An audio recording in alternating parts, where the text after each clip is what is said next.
Ray est réconforté par des camarades alors qu'il est assis affalé près des tombes de ses gardiens. Il a un flashback sur le moment de leur disparition sanglante. Le traumatisme de voir leur corps sans vie allongé devant lui provoque la manifestation de ses pouvoirs de glace latents. Alors qu'il pousse ses cris de douleur, un dôme de glace géant est créé autour d'une vaste zone, et les autres sur le champ de bataille regardent avec admiration. Le dôme disparaît bientôt pour révéler la zone couverte de glace alors que Ray se tient là avec le corps de la femme. Quelque temps passe depuis cet incident et un Ray plus âgé arrive pour son premier jour à l'Arnold Academy of Sorcery. Il est impressionné par la grandeur de l'école et essaie de trouver son chemin vers l'auditorium en utilisant une carte qui lui a été donnée. Il sent soudain une bosse sur son dos et se retourne pour voir Wanda tomber, alors il l'attrape de la manière la plus douce possible avant qu'elle ne touche le sol. Tout en la tenant, il s'excuse, toute la séquence fait rougir la fille et ses amis alors qu'elle suggère poliment qu'ils ne s'arrêtent pas au milieu du chemin comme ça. Ray les avertit qu'il est nouveau à l'école, ce qui les déconcerte car la plupart des premières années se sont déroulées sur le campus quelques jours plus tôt. L'un d'eux révèle que tous les étudiants sauf un emménageraient le jour de la cérémonie d'entrée.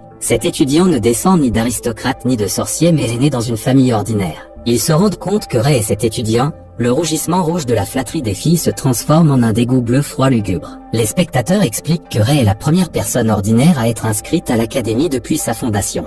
Les filles essaient de calmer Wanda qui s'est évanouie sous le choc d'avoir touché une normie. Ray est appelé par Albert qui est soutenu par ses sbires d'arrière-plan. Le nouveau venu interprète mal l'appel comme un signal d'amitié et se présente tout en offrant sa main.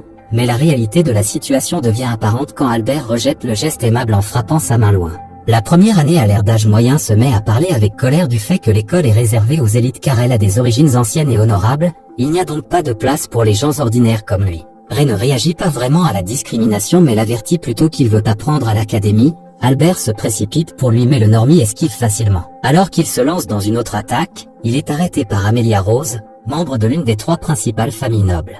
Albert et ses subordonnés PNJ se retirent car elle est au-dessus d'eux dans la hiérarchie sociale, mais avant qu'il ne parte, il l'avertit qu'il n'acceptera jamais un ordinaire comme lui. Pendant tout ce temps, Wanda et les autres filles sont frappées par les étoiles alors qu'elle admire Amelia. La noble d'élite vient s'assurer que Ray va bien, ironiquement, elle offre la main de l'amitié en se présentant. Ils arrivent rapidement aux bases de prénoms alors qu'elle l'informe que parce qu'il est le premier ordinaire de l'école, cela va faire beaucoup de bruit. Mais ses talents ont été reconnus par l'administration pour qu'il soit à l'école. Elle termine en offrant son aide s'il a des problèmes sur le campus. Plus tard, tous les étudiants se réunissent à l'auditorium pour la cérémonie d'entrée. La principale Abby se dirige vers la scène accompagnée d'un spectacle de feu, elle les accueille et leur prononce un court discours décrivant les valeurs de l'école. Après cela, il est révélé qu'Amelia est la représentante des étudiants entrants car elle prononce également un discours devant ses camarades. Une fois la cérémonie terminée, les élèves se dirigent vers la classe. En tant que dernier ajout, Ray se présente officiellement à ses camarades de classe alors qu'il chuchote sur son statut de banné. Alors qu'il se dirige vers son siège, Amelia l'accueille à nouveau, les autres élèves sont confus qu'un noble de si haut rang lui parle. Pendant ce temps, Salty Albert regarde livide, alors qu'il prend place, Ray regarde la ville qui déclenche un flashback sur l'endroit en ruine, mais il revient au présent lorsque son professeur lui lance la craie du tableau blanc. Il l'attrape rapidement entre ses 2 doigts par réflexe, mais le professeur le fait exploser au visage en le recouvrant de blanc alors que la classe rit. Maintenant qu'elle a son attention, l'enseignante commence à discuter des grades de sorcier. Amelia se lève et explique qu'il y a 5 grades établis par la société de sorcellerie, bronze, argent, or, platine et le grand grade sacré. L'enseignant prend le relais et enseigne que seuls 7 grands sorciers peuvent exister à la fois. Ces individus ont maîtrisé l'essence même de la sorcellerie, et chacun devrait s'efforcer d'atteindre ce niveau. L'existence même de ces sorciers légendaires est entourée de mystères au niveau bien connu du public. Un autre est le sorcier à la lame de glace qui est connu comme le héros de la guerre d'Extrême-Orient, mais il a disparu après avoir mis fin à la guerre. On ne sait rien du reste des 7, pas même leur pseudonyme. Albert veut savoir ce qu'un ordinaire fait parmi eux alors que les élèves de l'école sont censés viser une telle grandeur et une telle excellence. Les autres élèves marmonnent en signe d'accord. L'enseignant le met en place en l'alertant que seuls les étudiants qui réussissent les examens et les procédures obligatoires peuvent être approuvés, de sorte que toute personne qui siège à l'école est digne, qu'elle soit noble ou ordinaire. La classe passe à la pratique de la sorcellerie, ils se tiennent en groupe face à une table spéciale. Le tuteur insiste sur l'importance de maîtriser les bases afin de les revoir avant de continuer. Amelia est invitée à expliquer l'essence de la sorcellerie. Elle informe la classe qu'elle fait référence à l'art de reconstruire le matériau prima qui est le principal élément constitutif de la matière dans leur monde. L'enseignant reprend en expliquant que la théorie des codes est au cœur de la sorcellerie. Le processus d'encodage et de décodage du matériel prima leur permet de manipuler le monde qui les entoure pour accomplir des merveilles. Elle le démontre en créant une rose de glace et explique que tout ce qui est créé peut aussi être effacé. La matière peut être séparée en 4 catégories, solide, liquide, gaz et plasma, tout le reste est classé comme un phénomène. Elisa, qui porte toujours sa capuche au fond de la classe, demande si le professeur a utilisé un code antimatériel pour effacer la rose. Elle l'avertit qu'il n'y a pas de sorcier qui utilise un code antimatériel et que la théorie sous-jacente est au niveau du doctorat, qui fait l'objet de recherches par le Dr Ainsworth, donc c'est bien au-dessus de leur grade actuel.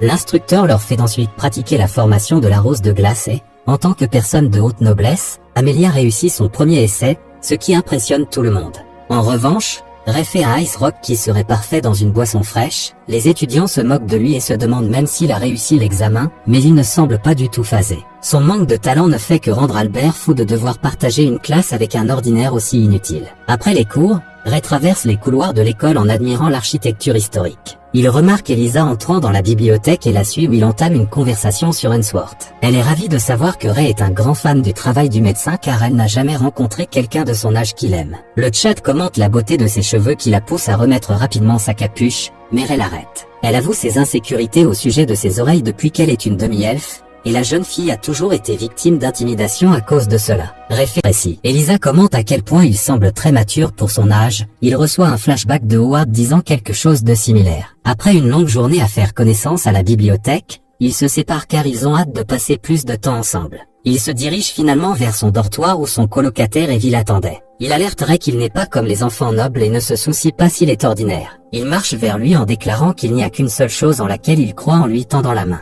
Dès que Ray le secoue, Evie confirme ses soupçons, ils sont tous les deux culturistes. Sur certains comportements de niveau frère, ils enlèvent leur haut et reconnaissent le physique de l'autre alors qu'ils l'accueillent officiellement dans la pièce. Tôt le lendemain, Ray fait un jogging matinal et passe devant Rebecca Bradley, une heure plus tard, alors qu'il se rend en classe, il alerte Evie de sa première rencontre avec Rebecca. Il informe l'ordinaire que sa famille fait également partie des 3 premières familles nobles. Mais Ray ne sait pas qui sont les 3 grands puisqu'il vient de la campagne. Crié à Naruto, Bleach et One Piece, ce sont les 3 seuls grands dans nos cœurs. Evie explique que les 3 sont la famille Rose, Bradley et Hallgrand. Ils sont aussi puissants que la famille royale avec autant d'influence sur la politique, l'économie et tout le reste du pays. Amelia est la fille aînée de la famille des Roses qui se trouve être la première des 3. Elle a une intégrité sans faille, une haute moralité et des compétences de sorcier de premier ordre. Ray se sépare de son nouvel ami pour aller voir un instructeur. Evie lui rappelle qu'ils ont de l'escrime pratique en première période donc il ne devrait pas être en retard. Alors qu'il continue en solo, Clarisse se heurte à lui alors qu'il tourne un coin. Étant un gentleman,